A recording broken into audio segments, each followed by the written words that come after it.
시편 1편에서는 복 있는 사람과 그렇지 않은 사람을 대조해서 노래하고 있습니다. 복 있는 사람과 대비해서 그렇지 못한 사람은 악인이라고 칭합니다. 여기서 지칭하는 악인은 우리가 살아가는 세상에서 법규나 질서를 위반한 사람을 가리키는 것이 아닙니다. 선의 절대적인 기준이 되시는 하나님의 기준에서 어긋난 모든 사람을 가리키는 포괄적인 명칭입니다. 어느 정도 짐작하셨겠지만 하나님을 떠나 사는 사람을 가리킵니다. 세상의 기준이 되는 법에 위촉되는 범죄 행위나 교통법규 위반 같은 것은 그 즉시 알 수 있습니다. 처벌받기 때문에 누구나 바로 인지할 수 있죠. 하지만 성경에서 말하는 악인은 종국에 가봐야 100% 알 수 있습니다. 밝혀진단 말이죠. 그런 의미에서 사실 누가 복이 있는 사람인지 아닌지 바로 알 수는 없습니다. 운동 경기에 비유하면 올림픽에 출전하는 선수를 한번 생각해 보십시오. 올림픽은 4년에 한 번씩 열립니다. 만약 올림픽에 출전할 수 있는 국가대표 선발전이나 종목에 따라 기록이나 국제대회 입상 자격에 도달하지 못하면 8년을 더 수고해야 합니다. 한번 기회를 놓치게 되면 대부분의 선수는 올림픽이라는 필드를 밟아보지도 못합니다. 저마다 엄청난 각고의 피와 땀을 흘렸음에도 메달을 이 목에 걸고 포디움에 올라가는 선수는 종목당 고작 3명입니다. 금메달 선수로 주목되는 선수들이 초반에 탈락하는 경우도 많아서 누가 금운동 메달을 딸지 직접 경기를 치러봐야만 압니다. 이와 같이 우리의 믿음의 경주도 신앙에 대한 다른 박제를 다 하고 주님 앞에 서봐야 누가 진짜로 복 있는 사람인지 그렇지 못한 사람인지 알게 되는 것이죠. 시편 1편에 나오는 복 있는 사람과 그렇지 않은 사람, 즉 악인을 이야기로 오늘 설교를 시작했습니다. 주님의 심판대 앞에 서서 100% 알게 되는 정도는 아니지만 요한일서 5장에 보면 복 있는 사람과 달리 그렇지 않은 사람이 왜 악인인지를 좀 더 명확하게 알 수 있습니다. 요한일서 5장에서는 하나님의 아들을 믿는 사람과 믿지 않는 사람으로 대비하고 있습니다. 바로 믿음의 문제로 복 있는 사람과 악인을 구별한다는 것입니다. 믿음은 우리를 하나님의 나라로 인도합니다. 하나님의 나라는 영원한 곳입니다. 그러므로 믿음을 통해 우리는 영원한 생명을 얻고 누리게 됩니다.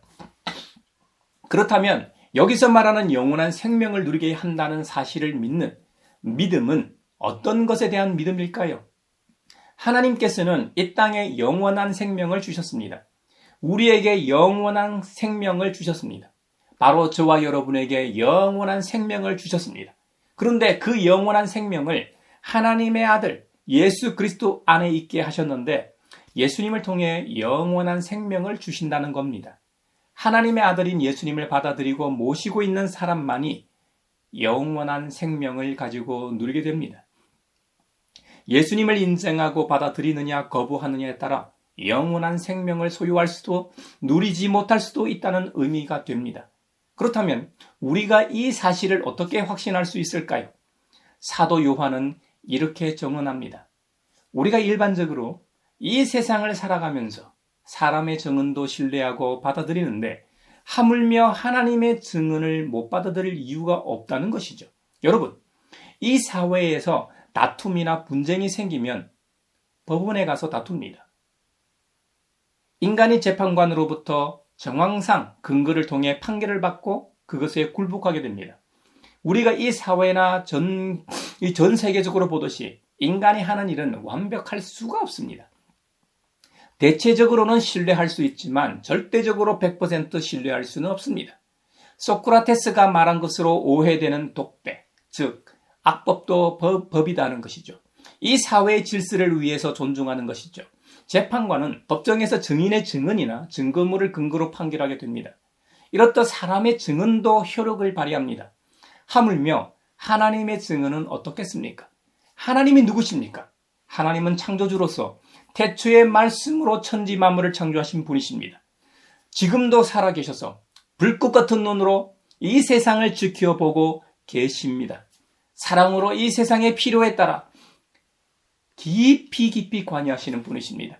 그 창조주 하나님께서 하나님의 말씀에 불순종하여 죄를 지은 인간을 용서하시기 위해 그 아들 예수 그리스도를 이 땅에 보내셨습니다.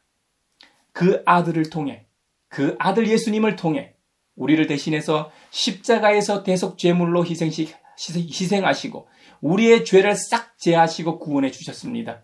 이것이 예수님 안에 영원한 생명이 있다는 의미입니다. 그러므로 누구든지 하나님의 아들의 이름을 믿고 부르는 자는 영원한 생명을 얻습니다. 이 영원한 생명을 얻는 자는 복이 있는 사람이 되는 것입니다. 하나님의 아들 예수 그리스도를 거부하면 복이 없는 사람, 즉 악인이 되는 것입니다. 거부했기 때문에 악인이 되는 것이 아닙니다. 원래부터 악인이었는데 악인의 옷을 벗어버리고 의인의 옷을 입을 기회마저 차버리는 것입니다. 복음을 받아들이지 않아서 악인으로 판정되는 것이 아닙니다. 본디부터 악인이었는데 복음을 받아들이지 않으므로 그냥 악인의 위치에 그대로 놓여 있게 되는 것이죠. 여러분, 이 사실을 아십니까? 우리가 영원한 생명을 얻게 하기 위해 하나님의 아들 예수 그리스도 우리 주님께서 친히 기도하십니다. 그 중보 기도가 기록된 곳이 요한복음 17장입니다. 요한복음 17장은 예수님의 대제사장적 기도장이라고 제목을 붙여 있습니다. 이 히브리서에 보면 실제로 예수님을 우리의 영원한 대제사장으로 묘사하고 있으니 장제목이 틀린 것도 아니죠. 요한복음 17장에서 예수님께서는 크게 세 가지 내용의 기도를 하십니다. 하나는 예수님 자신을 위한 기도를 하시고, 두 번째는 제자들을 위한 기도를 하시고, 세 번째는 제자들이 전하는 복음을 통해 믿게 될 사람들, 즉 교회를 위한 기도를 하십니다. 바로 저와 여러분을 위해 기도하십니다. 오늘 본문은 두 번째 기도 내용입니다. 예수님께서는 여기서 세상 보편적 기도를 하시는 게 아니라 믿는 자들을 위해 기도하십니다. 하나님 아버지께서 아들이신 예수님 자신에게 주신 사람들을 위해 기도하세요. 하나님께서 주신 사람들을 위한 기도의 핵심은 하나됨, 일치에 관한 간구입니다. 그 하나됨의 본으로서 예수님께서는 이렇게 말씀하십니다. 나의 것은 모두 아버지의 것이고 아버지의 것은 모두 나의 것입니다. 나는 그들로 말미암아 영광을 받았습니다. 예수님께서 말씀꾸러기인 이 제자들을 통해 도대체 무슨 영광을 받으셨다는 말일까요? 그들이 예수님의 계시를 믿고 세상의 진리를 증거했기 때문에 영광을 받으셨다는 말입니다. 하나님 아버지는 아들 예수님에게 하늘의 말씀을 주셨고 아들 예수님은 아버지로부터 받은 말씀을 세상에 성육신하셔서 제자들을 택하시고 그들에게 하나님이 주신 말씀을 주셨는데 그들이 그 말씀을 귀하게 여기고 믿음으로 받아들이고 그 말씀을 세상에 증거했기 때문입니다. 이 일을 위해 가룟 유다를 대신해서 12번째 사도를 선출한 장면이 사도행전 1장 말미에 기록되어 있습니다. 12번째 사도의 자격은 두 가지입니다. 하나는 요한이 세례를 주던 때로부터 예수님께서 제자들을 떠나 하늘로 올라가신 날까지 늘 제자 공동체와 함께 다니던 사람이어야 했습니다. 다른 하나는 부활의 증인이어야 했습니다. 십자가상에서 죽어 모든 것이 끝나고 소망이 사라지고 절망 가운데 있었는데 말씀하신 대로 3일 만에 다시 살아난 주님을 만난 사람이어야 한다는 것이죠. 제자 공동체는 12번째 사도 후보로 두 사람을 후보로 올렸습니다. 한 사람은 요셉이고 한 사람은 마띠아입니다. 성경에도 요셉이라는 이름을 가진 사람이 많아 사도행전에서는 어떤 요셉인지 더 자세하게 설명합니다. 바사바 혹은 유스도라고도 하는 요셉이라는 것이죠.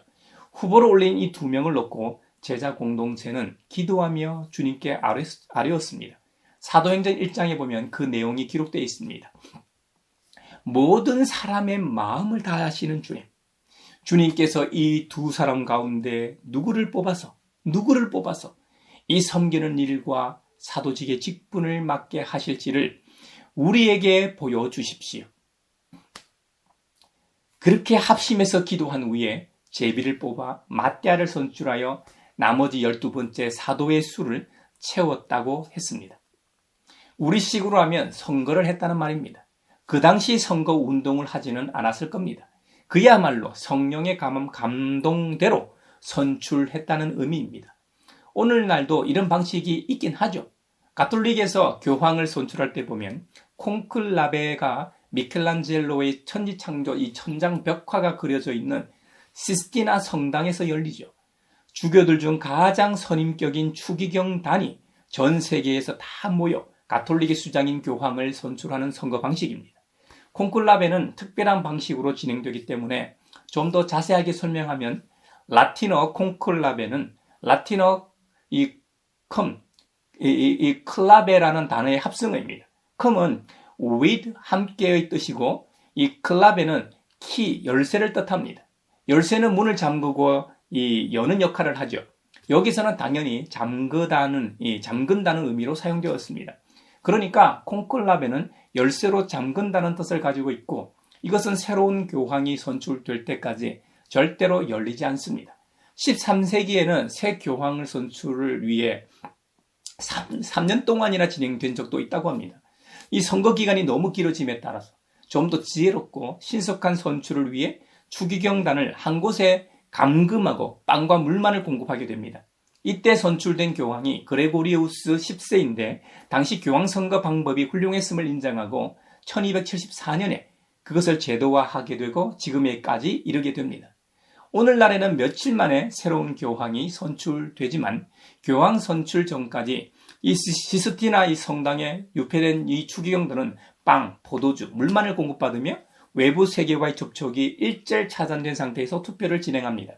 콘클라베가 열리기 이전에 성당 내부의 도청 장비 점검을 하고 그 어떤 통신기기의 반입도 안 됩니다. 심지어 외부와의 차단을 위해 전파 차단기를 작동시키기까지 합니다. 콘클라베 기간에는 라틴어만 사용해야 되고 투표 전 과정에 걸쳐 종이와 펜만 사용한다고 합니다. 투표는 오전과 오후에 비밀 투표로 각각 진행되고 매번 3분의 2 이상의 득표수가 나올 때까지 계속합니다.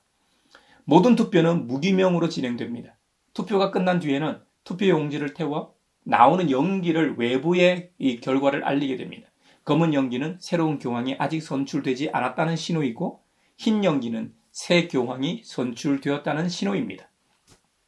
콘클라베를 이렇게까지 철저하게 하는 이유는 외부 세력의 개입을 완벽하게 차단하고 오직 주님의 뜻에 따라 일꾼을 선출하고자 하기 때문입니다.